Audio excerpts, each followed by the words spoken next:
চা হাতে নিয়ে আমি চলে গিয়েছি আমার শখের ছাদ বাগানে। সো হ্যালো এভরিওয়ান, সকালবেলা আমি চা হাতে নিয়ে ছাদ বাগানে এসেছি এই শীতের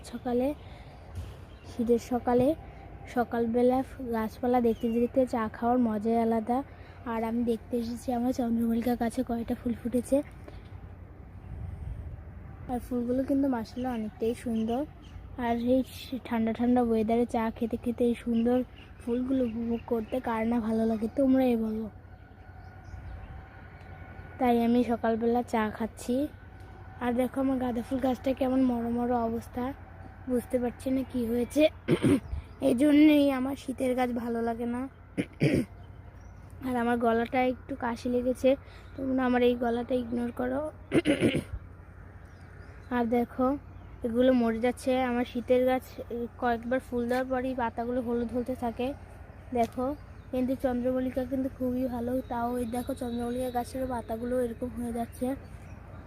তাও আমি লাগিয়েছি শখের বসে শীতের গাছগুলো, কিন্তু আমার খুব কষ্ট লাগছে, গাছগুলো মারা যাবে, কষ্ট লাগবে। যদিও আমার আরেকটা গাঁদা গাছ আছে, কিন্তু এটা বড় ছিল, এটা মরে যাচ্ছে। আর আমার ভিডিও তোমাদের কাছে কেমন লাগে? আজকে ভিডিওটা এই পর্যন্ত। এটা